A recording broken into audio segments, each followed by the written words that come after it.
Alright, good morning, everybody. Welcome back, man. Xico story, another video. What's the date? It's fucking Tuesday, February 8th. Just checking my clock back there. But, yeah. Hello, this is me. I'm gonna post this on my Twitter, too. You know, this is me. My face, you know, I'm not an alien with a red beanie. I'm a guy, speaking into a microphone on the internet. But anyway, what I want to talk about today was I wanted to get more deep into NFTs again, about why I'm so excited, why I'm so looking forward to it, why I'm so bullish on it, why I'm so heavily invested into it. It's because, man, NFTs are gonna fucking change the world, man. And when I say that, like, I don't just say that like as exaggeration. It is. This is a whole new shift. It's a whole new shift in like society and the fucking internet and the fucking world. Like how what they call Web 2. Right now we're going through Web 3, but what they call Web 2 was like when like what's the definition? I think it's more like the social media wave with Facebook, Instagram, all that, YouTube, all that. Basically companies owning these websites and making these websites and apps. I think that would be Web 2. That's considered Web 2. And then they like, you know, make money off of you for using those websites and apps, you know, through the ads and stuff. They make money off of your attention. That's basically how it is. That's basically Web 2. Web 2 is basically a bunch of websites, apps that are owned by big companies, centralized companies that they run everything. They kind of have control over it. And then they make money off of us because we use their websites, apps, and they have ads that, you know, make money off of our attention. Now, Web 3 is changing that kind of in a huge way. For example, how I was talking about a lot of these websites and apps, right? It's owned by a big company, a big centralized company. But with Web 3, a lot of these, there's going to be apps, sites, all types of things coming out that aren't owned by any singular person or big company. It's more owned by like the community. And like there's like a DAO, decentralized autonomous organization too.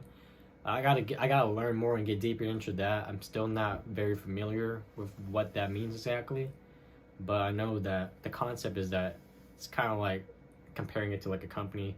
A company is they're not very transparent with their funds, with their plans, with all their meetings and stuff. And it's all very like, there's a lot of middlemen that do a lot of things, a lot of BS, to be honest. I'm sure we worked at jobs where like we went to like pointless meetings that really was, the meeting was really for so that someone can like bullshit and keep their job, really. So that meeting was just to justify them having their job. I'm sure we worked at places where like we had coworkers that just don't do shit and they're just lazy, not doing nothing, and they're getting paid, you know? So that's just how it is. But with all this stuff that's coming out Web 3, it's kind of like cut all that off, because it kind of cuts off the middleman, all that BS and stuff, and makes everything transparent. Like with DAOs, they have like vaults or funds, community funds, and it's all public on like the blockchain and stuff. And those funds are public, and whenever they decide to make a decision on what they should use that fund for example, maybe buying a Bored Ape, I don't know, then they have a community vote. So the people come together and they vote on it. So it's all like kind of, you know, democratized. I don't know if that's the correct word to describe it, but it's all like community led. And I really like it. I'm like, I believe in this. Because I'm a child of the internet. I've been on the internet since I was like 9 years old, when I was like in 4th, 5th grade. One of the first things I did was make a MySpace account. I was on MySpace a lot, you know. And then after that came Facebook, and I was kind of against Facebook at first because the people that I was hanging out with called Facebook gay. You know, that's the term we used back then. We called things gay that we didn't like. I know it's kind of insensitive. I don't use that word, but that was how it was back then. Okay, that's just how it was. Times have changed, but yeah. So I didn't really go on Facebook just because there was like a lot of hate towards it. But then, you know, when big things like that come, there's always hate, until we all accept it and use it. Sure, you know, think what's going on. That's kind of happening right now. But anyway, I remember I was on Facebook, right? That was the first time me using it as a kid. So I've been on the internet ever since then, and I've seen a lot of things. Like for example, after Facebook, I started using YouTube a lot. And I remember when YouTube first came out, I started seeing all the creators come in and make all their videos and stuff. And it was cool at the beginning. It was very creative. It was just people genuinely making content that they like and they enjoy. They weren't like copying nobody, no trends or anything like that. And then eventually YouTube started paying the YouTubers, the creators, to make, you know, when they made videos off of the AdSense that they make off their ads. And that was very good at the start. But as the years went by, like I used to watch this, I still watch them to this day, but this channel called Just Kidding News, when they first started, they were like saying all kinds of crazy things, giving all the crazy opinion, not crazy, when I say crazy, I don't mean it in a negative way. That's more so meaning like, I don't know, but they would give their, they would have kind of like free speech. They would just talk about what they want to talk about, you know, have open discussion and stuff. But as the years went by, YouTube kind of got more censored, and you can see that.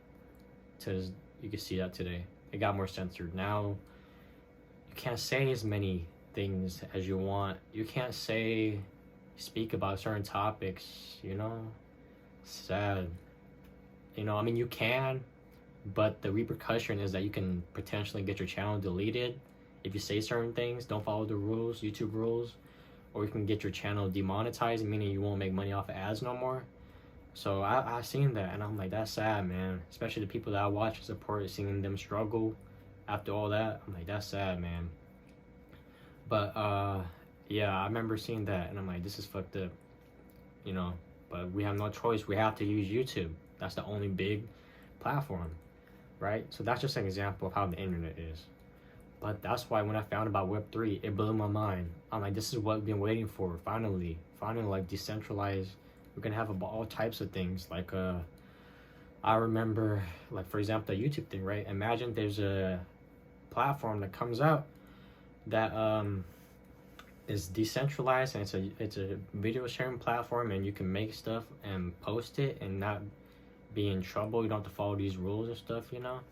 And that's just one thing I'm looking forward to. And another thing is how I talked about these companies, you know, Facebook, YouTube, whatever, they're making money off of your attention because they put ads on their sites. And when you look at those ads, the advertisers are paying the company. For example, the advertisers are paying Facebook and YouTube to put their market their products and put ads out. And we use their website, YouTube and Facebook, and we're going to see those ads. And, you know, that's how it all works. But with Web3, you're going to finally get paid for your attention instead of them making money off of you. You're going to make money off of them in a way. Meaning, what I see it as is right now, I just gave an example how YouTube makes money off of you by using their website, and they have ads and you watch it and stuff, right? But in the future, like I said, there's going to be like a new potentially video sharing platform, and they're probably going to have some sort of token or coin that they're going to give you just for using their website. I think that happened already. I think there was a browser called Brave browser, and they had a coin called BAT, Basic Attention Token, and they would give it to you for using the browser. So that's like the first use case of it, and we're going to see that happening. One example is actually happening right now.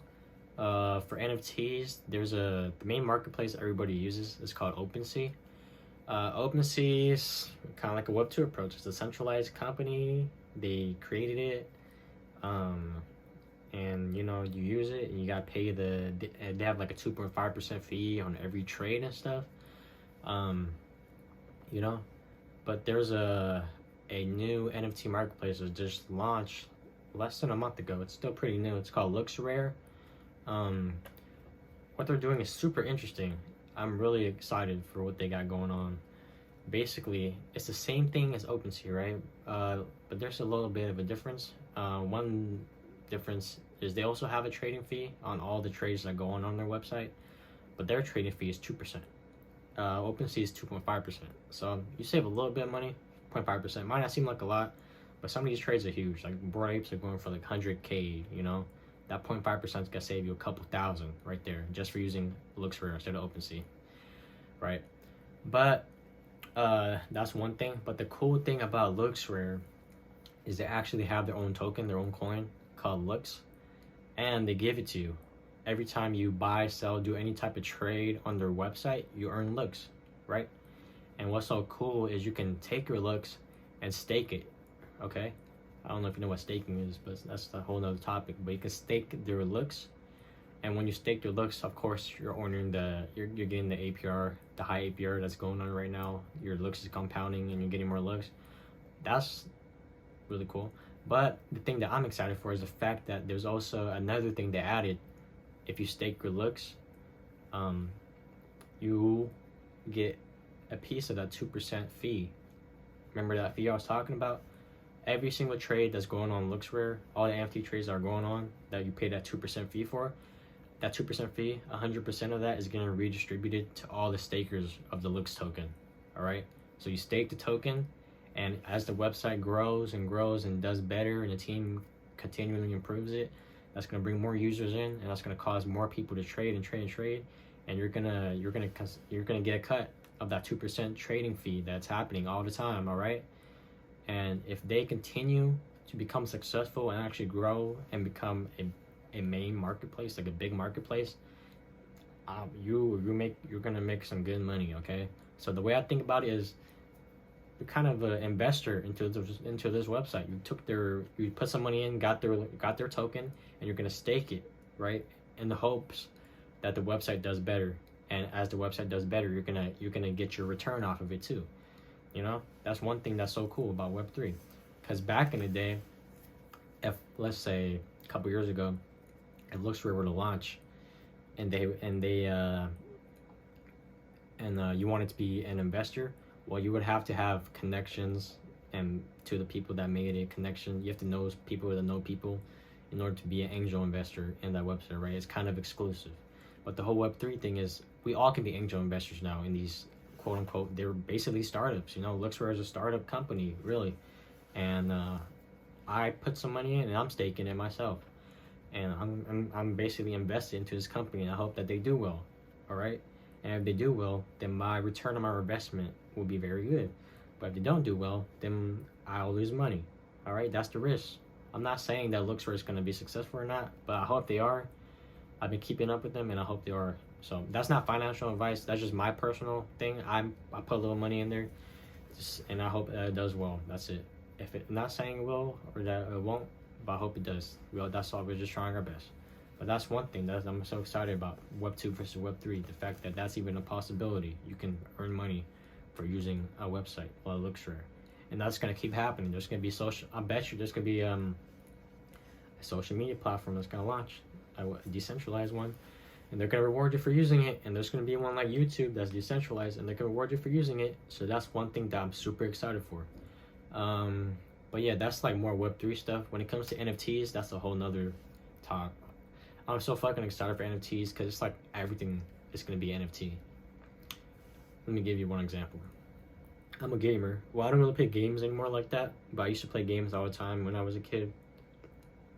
And I remember I spent hours and hours and hours on a game. Like, for example, I used to play this game called Smite. It's like League of Legends. I forgot what's the category. Turn-based RPG, not RPG. I forgot what the fuck it's called. Real-time strategy game. I don't know, but it's like League of Legends. But anyway, I put hours and hours and hours into that game, right? And I also put some money into that game too, because I wanted the cool skins that they had. There was a bunch, you know, if you're into games, the games have cool ass skins, right? And people want to get them. They're willing to spend money on it, hundreds of dollars.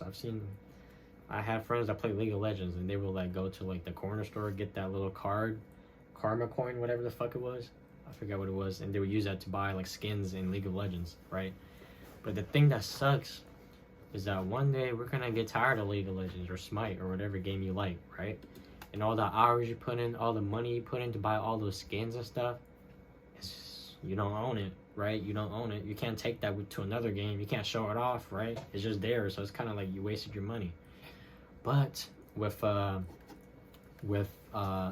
and stuff, It's gonna change that, because first of all, you're gonna actually finally own your digital items, your digital assets, because it's all on the blockchain. It's gonna be minted on it, and if you want to buy it, it's gonna be sent to your specific address, your wallet address, so you own it, right? So that's one cool thing. You're gonna actually own these skins, these items, all this digital stuff.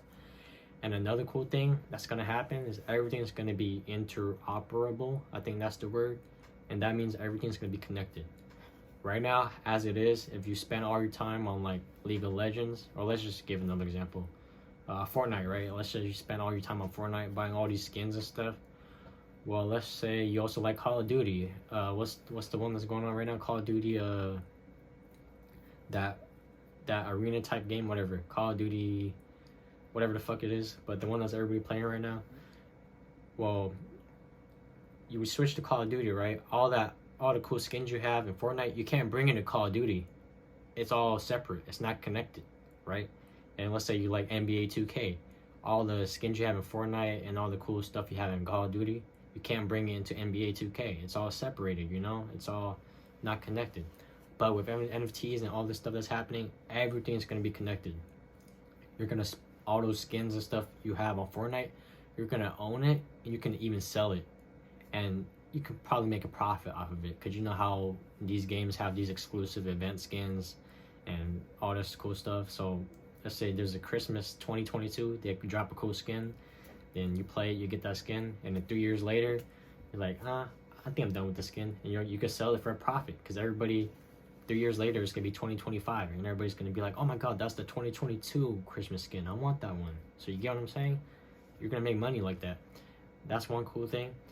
Another cool thing is you're gonna be able, for example, to bring your Fortnite skins to every other game. Everything's gonna be connected. You're gonna have your Fortnite skins, and you can bring them to Call of Duty, and then from there you can bring it to NBA, and then from there you can bring it to GTA. You know, it's all gonna be connected, and that's fucking crazy. It's mind blowing. I'm like so excited. I'm so freaking excited. So that's one cool thing if you're a gamer. Also, there's like play to earn gaming too. With play to earn gaming, it's already happening with Axie Infinity. I think that was the first one. I'm not really familiar with how they do it exactly. I know Bored Ape just launched a mobile game too. I don't know if that's play to earn technically or not. I don't know if people are making money off of that, but that's going to be the future. You're going to be able to play a video game, and you're going to, for example, get all these. They might have like a coin or something. They reward you for playing the game with. Or maybe you just spend hours on that game and you're grinding and you get all these cool items where you can sell that items for money, you know? That could be like a whole new job. Just spend all day playing games, grinding, killing all these monsters, doing whatever missions, and getting all these cool items, and you can sell them. Think of it as like a job. That's like a whole new job. Like instead of working a regular ass job, you go and clock in, make a production, I don't know what the fuck you do, and then get out. Well, how about you spend 8 hours in that video game and just try and grind and get a lot of items, and then you sell it. That could be a whole new job, you know? All this stuff is big, man. I can't even comprehend. Like, there's probably stuff that I don't even know about. I mean, there is. But that's just one thing. Yeah, and then another thing is, like, people say that NFTs are just a JPEG. Just a JPEG. I'm like, NFTs are not just a JPEG, man. NFTs, think about it as like NFT is like a ticket or like a QR code. Like, you know, like you want to go to a baseball game, right? Nowadays, you can just have a QR code on your phone, show it to the ticket person, they'll scan it and they'll let you in, right? But in the future, they're gonna just make a fucking NFT JPEG, right? It'll be like, you want to go to a Mariners game? Motherfucker, they're gonna send you a JPEG, right? Of the Mariners logo. You should go to the game, you show it to them, they let you in. It's a JPEG, true, if you want to look at it like that, but if you want to go deeper and not just look surface level, it's more than that. It's technically a ticket, you know? Because if you want to like look at things like basic like that, all right, you want to go to a concert, you show them a piece of paper, right? It's just a piece of paper. You can say the same thing. Why can't you just replace that with a JPEG? It's the same thing, you know? You just got to think about it like that. That's one thing. And it's so cool seeing all these projects collab. It's so cool. Yeah, I don't know, man. Just play to earn gaming. It's all so fucking crazy. Just more I can go, but it's 20 minutes right now. I don't want to make this video too long. But anyway, I hope that that was an informative video and it helped you learn about NFTs a little bit more and Web3 and all that. I think I kind of went on a tangent, but I really hope that made sense to you. Anyway, I appreciate you for watching. This is Xico Story, my little podcast I do, every so often, once a week, twice a week, whatever. If you want to find me on Twitter, that's my main thing, at Xico2, XICOTWOO. I also have a TikTok, Xico Story. I don't really use that, to be honest. Just go on my fucking Twitter. Thank you very much. I appreciate you for taking your time out of your day to watch this video and hear me talk. I hope you found it beneficial and you got some value out of it. Again, thank you very much. Hope you all have a good day. Goodbye. Yeah.